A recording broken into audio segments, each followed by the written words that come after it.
Hello and welcome to all of you. আশা করি প্রত্যেকে ভালো আছো এবং সুস্থ আছো। তো আগের ভিডিওতে তোমরা দেখেছো তোমাদের সেন্টেন্সের টাইপস গুলো কি এবং কত রকমের, সেটা সংক্ষেপে আমি এক্সপ্লেন করেছিলাম। আশা করি প্রত্যেকে ভিডিওটা দেখেছো। সেই ক্লাসটা দেখার পরেই কিন্তু তোমরা আজকের ক্লাসটা দেখবে, তাহলে সেন্টেন্সের আইডেন্টিফিকেশন কত রকমের আছে এবং সেন্টেন্সকে কত রকম ভাবে আইডেন্টিফাই করতে পারি, সেই এক্সারসাইজটা তোমাদের পিকেতের সরকারের যে এক্সারসাইজ 1 আছে, সেই এক্সারসাইজটা তোমাদের আমি আজকে প্রত্যেকটা সলভ করে দেবো, যে কোন সেন্টেন্সটা কোন টাইপের বাক্য বা কোন সেন্টেন্সটা কি ধরনের সেন্টেন্স।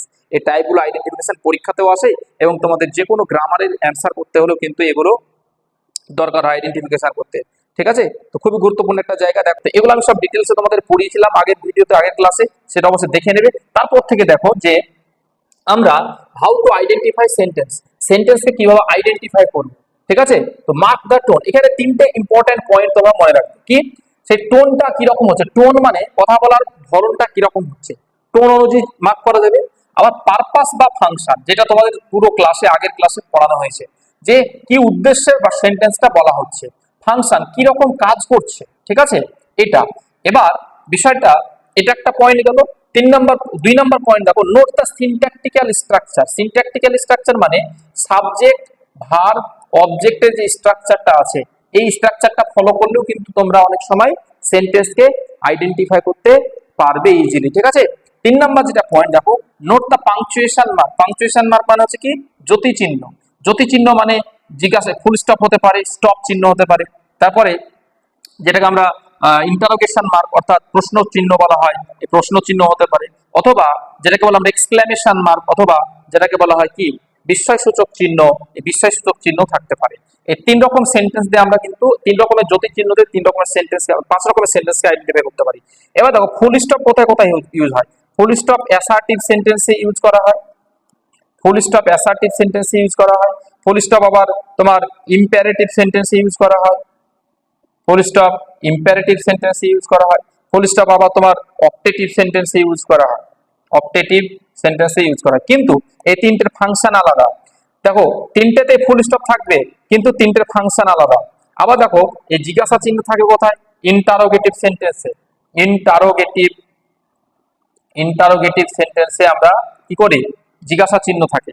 আর এক্সক্লেমেশন মার্ক কিসে থাকে, এক্সক্লেমেশন মার্ক থাকে তোমার অনলি এক্সক্লেমেটরি সেন্টেন্স। ওই এক্সক্লেমেশন মার্ক, এক্সক্লেমেটরি নাম থেকে বুঝতে পারছো, এটা ইন্টারোগেশন মার্ক, ইন্টারোগেটিভ সেন্টেন্স নাম, ও চিহ্নটা নাম থেকে সেন্টেন্সের নামটা মনে থাকে। ঠিক আছে, এক্সক্লেমেটরি সেন্টেন্স।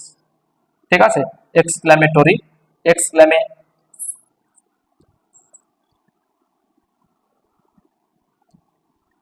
দেখো এক্সক্লেমেটরি সেন্টেন্স। ঠিক আছে, তাহলে এই 5 রকমের সেন্টেন্সে 5 রকমের জ্যোতি চিহ্ন ব্যবহার করা হয়। এবার দেখো রিটেন এবং ওরাল কথাটা লেখা হয়েছে কেমন। যখন আমরা কোনো ভাষা লিখি, কোনো সেন্টেন্স লিখি, লেখা ক্ষেত্রে তো আমরা এই অ্যাসার্টিভ সেন্টেন্সে ফুল স্টপ, ইন্টারোগেটিভ সেন্টেন্সে জিজ্ঞাসা চিহ্ন, এক্সক্লেমেটরি সেন্টেন্সে বিশেষক চিহ্ন ইউজ করি। কিন্তু বলার সময় ওরাল, মৌখিকের সময় কি আমরা বলি যে I am A boy full stop, এটা বলি না কিন্তু। কিংবা বলি না যে open your book full stop, এটা বলি না কিন্তু। হু আর ইউ, তুমি কে, জিজ্ঞাসা চিহ্ন, এটা বলি কি। হু আর ইউ ইন্টারোগেশন মার্ক, বলি কি, বলি না। তাহলে মুখে যখন বলছি, বলার সময় কিন্তু টোনটা ফলো করতে হয়। ঠিক আছে, ওরাল ল্যাঙ্গুয়েজ ইউজ করার সময় টোনটা ফলো করতে হয় এবং কি পারপাসে বলা হচ্ছে, পারপাসটা ফলো করতে হয় ওরাল ল্যাঙ্গুয়েজ। ওর জন্য ওরালে মৌখিকভাবে কোনো সেন্টেন্স বললে সেটাকে তোমাকে টোন অথবা পারপাস ফলো করতে হবে। কিন্তু রিটেন ল্যাঙ্গুয়েজ হলে পাংচুয়েশন মার্কটা কিন্তু ফলো করা যায়। পাংচুয়েশন মার্ক ফলো করে আমরা অনেক সময় সেন্টেন্সের আইডেন্টিফাই করতে পারবো।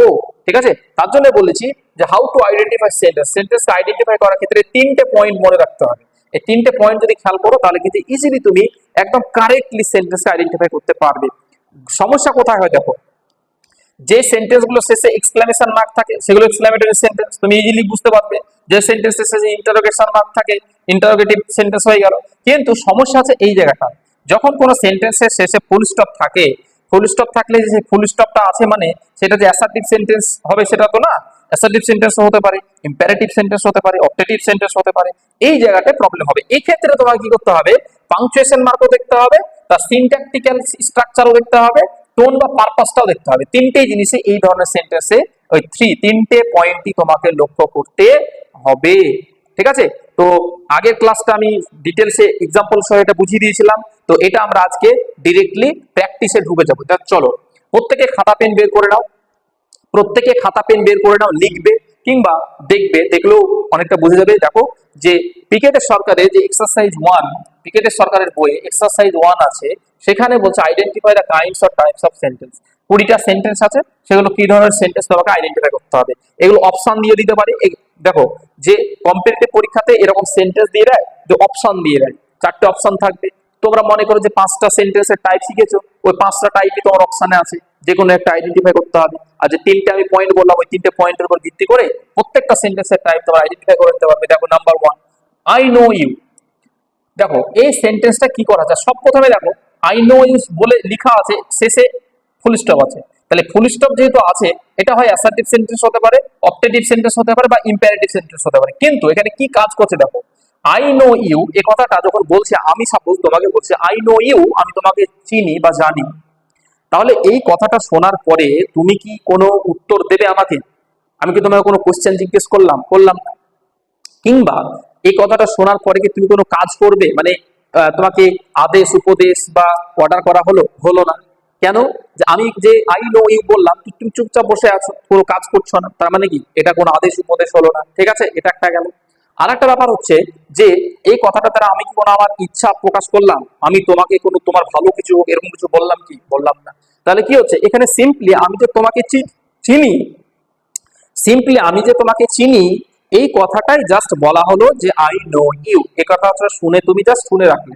তাহলে যখন এরকম ইনফরমেশন দেওয়া থাকবে, সেটাকে বলা হচ্ছে অ্যাসার্টিভ সেন্টেন্স। কি বলা হয়? অ্যাসার্টিভ, অ্যাসার্টিভ সেন্টেন্স বলা হয়। ঠিক আছে, ওই ধরনের সেন্টেন্স গুলোকে কি বলা হয়? অ্যাসার্টিভ সেন্টেন্স বলা হয়। চলো 2 নম্বর সেন্টেন্স, উইল হি গো। দেখো এখানে এখানে জিজ্ঞাসা চিহ্ন আছে। যখনই জিজ্ঞাসা চিহ্ন থাকবে, জিজ্ঞাসা চিহ্ন থাকলে সেটা কি হয়ে গেল? জিজ্ঞেস করছে, তার মানে এটা ইন্টারোগেটিভ সেন্টেন্স হয়ে গেল। ইন্টারোগেটিভ, ইন্টারোগেটিভ সেন্টেন্স হয়ে গেল। 3 নাম্বার, কাম অ্যাট ওয়ান্স।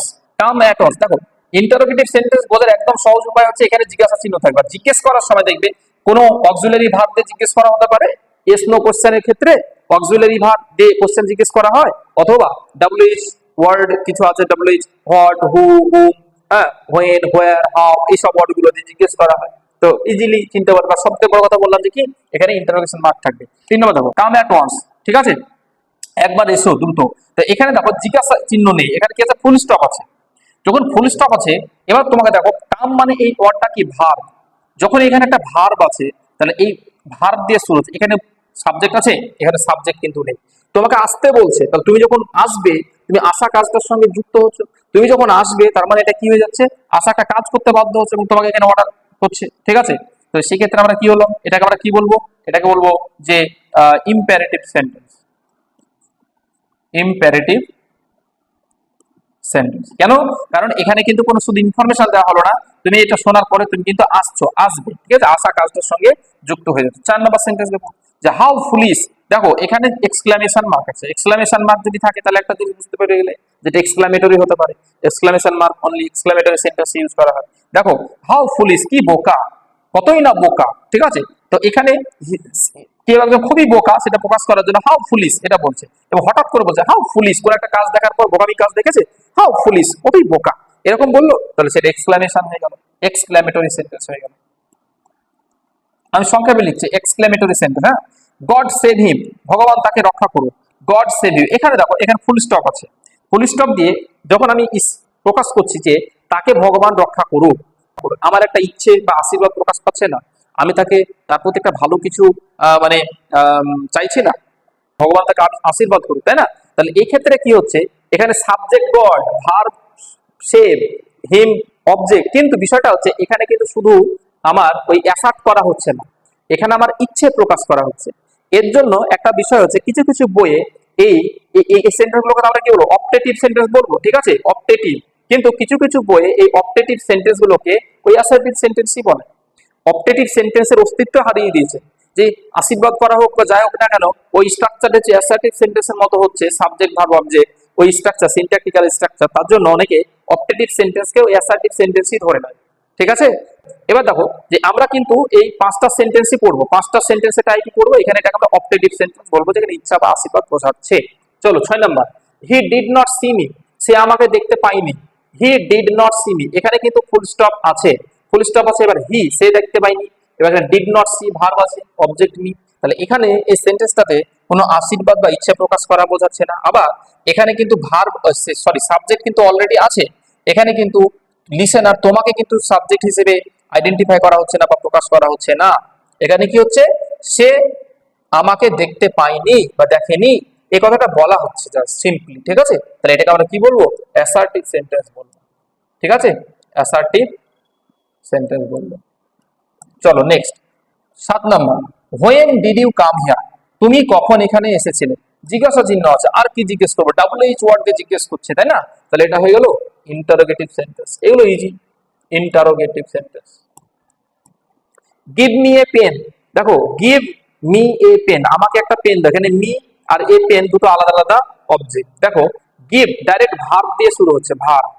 যখন ভার্ব দিয়ে শুরু হচ্ছে, এই যে 3 নাম্বার সেন্টেন্সটা দেখো, এখানে কি হলো, কাম অ্যাট ওয়ান্স, ভার্ব দিয়ে শুরু হলো। এটা কি বলেছিলাম, ইম্পারেটিভ। এটা এরকম হচ্ছে না, গিভ মি এ পেন, তুমি আমাকে একটা পেন দাও। তুমি, আমি যখন বলবো যে গিভ মি এ পেন, তুমি আমাকে একটা পেন দাও, তুমি বলছি না, আমাকে একটা পেন দাও, তো তুমি কি করবে, একটা পেন আমাকে বের করে দেবে। তো তুমি দেওয়া কাজটার সঙ্গে যুক্ত হচ্ছ, ফাংশনটা কি হয়ে গেল, তুমি একটা কাজ করতে যুক্ত হচ্ছ কাজের সঙ্গে, তাহলে সেটা কাজের সঙ্গে যুক্ত হলে সেটা কি বলবো, imperative sentence. Imperative sentence. 9 number, oh could I be there, ও আমি যদি সেখানে থাকতাম। কুড আই বি দেয়ার, আমি যদি সেখানে থাকতে পারতাম। এবার এখানে দেখো এক্সক্লামেশন মার্ক আছে, তাহলে এটা কি হয়ে গেল, এক্সক্লামেটরি সেন্টেন্স হয়ে গেল। ইজি ব্যাপার, এক্সক্লামেটরি সেন্টেন্স। 10 নম্বর দেখো, I asked him this question, আমি তাকে এই কোশ্চেনটি, এই প্রশ্নটি জিজ্ঞেস করেছিলাম। আই সাবজেক্ট, আস্ক জিজ্ঞেস করেছিলাম, ভার্ব এটা সাবজেক্ট, কাকে, হিম তাকে, অবজেক্ট কি জিজ্ঞেস করেছিলাম, দিস কোশ্চেন এটা অবজেক্ট। এগুলো বুঝতে হবে তোমাকে যে কিছু কিছু সেন্টেন্সে অনেকগুলো অবজেক্ট থাকতে পারে, ওটা সাবজেক্ট প্রেডিকেট। পরের চ্যাপ্টারে আমি পড়াবো তোমাদের, তোমার বুঝে যাবে যে I asked him this question, এখানে কি হচ্ছে, আমি তাকে কোশ্চেনটি, প্রশ্নটি জিজ্ঞেস করেছিলাম। এখানে কিন্তু ফুল স্টপ আছে, ফুল স্টপ আছে মানে কি, এটা অ্যাসার্টিভ সেন্টেন্স হতে পারে, এটা ইম্পারেটিভ সেন্টেন্স হতে পারে, এটা অপটেটিভ সেন্টেন্স হতে পারে। কিন্তু অপটেটিভ কখন হবে, যখন ইচ্ছা প্রকাশ, কোনো আশীর্বাদ বা ইচ্ছা প্রকাশ করা হবে। এখানে কিন্তু কোনো ইচ্ছা প্রকাশ হচ্ছে না, তুমি তো জিজ্ঞেস করেছিলে। এবার অনেকে ভুল করে যে দিস কোশ্চেন, আরে বাবা এখানে কোশ্চেন কথাটা আছে, তার মানে এটা ইন্টারোগেটিভ সেন্টেন্স হবে। আরে ভাই, এটা কোশ্চেন শব্দটা ইউজ করেছে নাউন হিসেবে, কিন্তু এখানে তো কোশ্চেন, কোশ্চেনটা যে বলছে I asked him this question, এটা কিভাবে বলছে, আমি কি জিজ্ঞেস করছি, করছি না, কিন্তু আমি করেছিলাম, সে কথাটাকে বলছে, তোমাকে ইনফরমেশনটা দিচ্ছে। তার মানে কি হচ্ছে, এটা এটা অ্যাসার্টিভ সেন্টেন্স হয়ে গেল। ঠিক আছে, অ্যাসার্টিভ সেন্টেন্স হয়ে গেল। আরেকটা ব্যাপার হচ্ছে, এখানে কিন্তু ইম্প্যারেট করা হচ্ছে না, অর্থাৎ তোমার অর্ডার, অ্যাডভাইস বা রিকোয়েস্ট করা হচ্ছে না, সিম্পলি ইনফরমেশনটা দেওয়া হচ্ছে। ঠিক আছে, আশা করি প্রত্যেকটা সেন্টেন্সের এক্সাম্পল বুঝে গেছো, 10টা সেন্টেন্সের। নেক্সট দেখো, আরো 10টা সেন্টেন্স আছে, 20টা সেন্টেন্স আছে total. Why is he not present here, দেখো জিজ্ঞাসা চিহ্ন আছে, কি করবে, ইন্টারোগেটিভ সেন্টেন্স। আর কিচ্ছু দরকার নেই, একদম ইন্টারোগেটিভ সেন্টেন্স। ঠিক আছে, what a pity, exclamation mark আছে, ডাইরেক্ট এক্সক্লামেশন দিয়ে দাও। এক্সক্লামেশন হোয়াট দিয়ে শুরু হয়, বেশ কিছু ইন্টারজেকশন আছে, ইন্টারজেকশন ওয়ার্ড আছে, সেগুলো দিয়ে আমরা এক্সক্লামেটরি সেন্টেন্স ইউজ করি। তাহলে এটা এক্সক্লামেটরি হয়ে গেল। ঠিক আছে, সংক্ষেপে লিখছি, মে ইউ সাকসিড, তুমি যেন সফল হও, তুমি যেন জীবনে সফল হও, এরকম বলে না যে সেই জীবনে সফলতা অর্জন করো। তো মে ইউ সাকসিড, তোমাকে বলছে যে তুমি সাকসেসফুল হও, তুমি সফল হও। এবার দেখো, তোমার সফলতা কামনা করছে, ইচ্ছা প্রকাশ করছে, তাই না, কামনা প্রকাশ করা বোঝাচ্ছে। এখানে জিজ্ঞাসা ফুল স্টপ থাকলেও এটা কিন্তু অ্যাসার্ট করছে না, এখানে তোমার কামনা প্রকাশ করা হচ্ছে, তাই না, মে মে দিয়ে শুরু হচ্ছে। তাহলে যখন এই অর্ডার থাকবে এই ধরনের সেন্টেন্স, তাহলে সেটাই কি বলবে তুমি, এই ধরনের সেন্টেন্স গুলোকে তুমি ডিরেক্টলি অপটেটিভ সেন্টেন্স বলবে। ঠিক আছে, অপটেটিভ হয়ে গেল। ইজ হি ইল, জিজ্ঞাসা চিহ্ন আছে, ইজি ব্যাপার, জিজ্ঞাসা চিহ্ন আছে মানে interrogative sentence, interrogative sentence. He does not like this, সে এটা পছন্দ করে না। He does not like this, সে এটা পছন্দ করে না। লাস্টে ফুল স্টপ আছে, ফুল স্টপ যদি থাকে খেয়াল রাখতে হবে যে এখানে কোনো ইচ্ছা বা কামনা প্রকাশ করছে কি না, সেটা পছন্দ করে না, সিম্পলি বলা হচ্ছে। আবার দেখো এখানে he subject, does not like verb এবং অবজেক্ট, এই ভাষাটা কি সিম্পলি প্রকাশ করছে, একটা ইনফরমেশন দিচ্ছে, সে এটা পছন্দ করে না। এটা কি হলো, অ্যাসার্টিভ সেন্টেন্স হয়ে গেল, অ্যাসার্টিভ সেন্টেন্স হয়ে গেল, অ্যাসার্ট করছে। ঠিক আছে, প্লিজ ডু নট সে, দেখো প্লিজ মানে অনুরোধ করা বোঝায়, দয়া করে এরকম বলবে না। তোমাকে জিজ্ঞেস, আমি যদি বলি please do not say so, তুমি কি করবে? এরকম তোমাকে আমি জিজ্ঞেস করছি, দয়া করে এরকম কথা বলবে না। মানে তুমি যে কথাগুলো বলছো ওটা বলা বন্ধ করে দাও। মানে তুমি বলছিলে, বলাটা বন্ধ করলে। তুমি তো একটা কাজ করছো, কোন একটা কাজ থেকে বিরত থাকছো, তার মানে কি বিরত থাকাটাও একটা কাজ। তার মানে তুমি একটা কাজ করছো, please do not say so, তাহলে এটা কি হলো? Of imperative sentence. ঠিক আছে, ইম্পারেটিভ সেন্টেন্স হয়ে গেল। নেক্সট 17, মে হি নট সাফা। মে দিয়ে শুরু হয়েছে, ঠিক যেমন আমরা এখানে 13 নম্বর সেন্টেন্স দেখলাম, মে ইউ সাকসিড। ঠিক আছে, মে ইউ সাকসিড। এই মে শব্দটা ফার্স্টে অক্সিলারি বা মডেল অক্সিলারি শুরু করে আমরা উইশ বা ইচ্ছা প্রকাশ করি যে মে হি নট সাফার, সে যেন কষ্ট না পায়। তাহলে এটা কি হয়ে গেল? ইচ্ছা বা কামনা প্রকাশ করছি, তাহলে এটাকে আমরা অপটেটিভ সেন্টেন্স বলবো। ঠিক আছে, অপটেটিভ সেন্টেন্স হয়ে গেল। 18 নম্বর দেখো, the sun shines in the sky.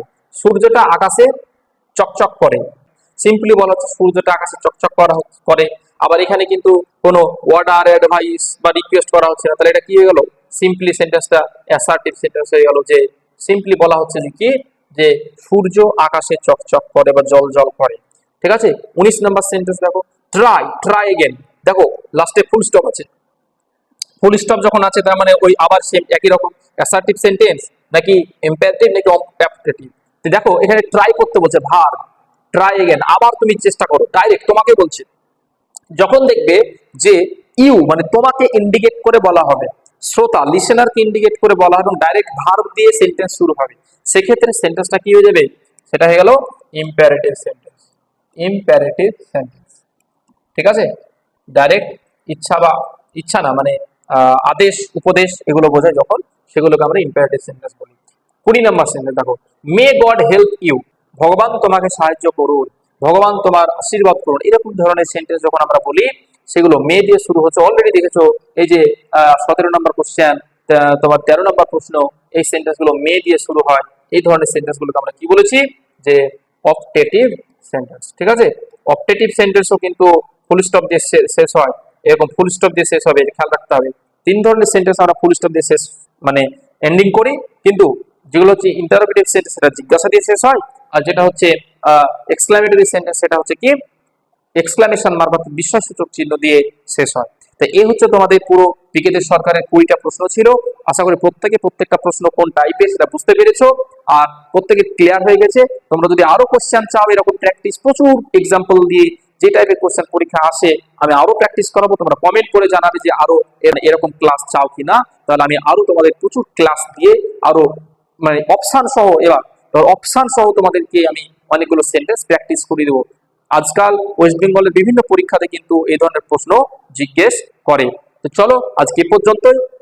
পরবর্তী ক্লাসে তোমাদের আমি পরবর্তী ক্লাসে এই সাবজেক্ট এবং প্রেডিকেট বিষয়টা আগে পড়াবো, তারপর সেটা যে এক্সারসাইজ আছে পিকেদের সরকারের চ্যাপ্টার 2, সেটার যে সাবজেক্ট যেটা রয়েছে চ্যাপ্টার 2 সেটার যে এক্সারসাইজ সেটা আমি তোমাদের প্র্যাকটিস করাবো। পরপর ধারাবাহিকভাবে কিন্তু ক্লাস চলতে থাকবে। তো আজকে এ পর্যন্ত থাকছে। তো সবাই ভালো থাকবে, সুস্থ থাকে, বাই বাই।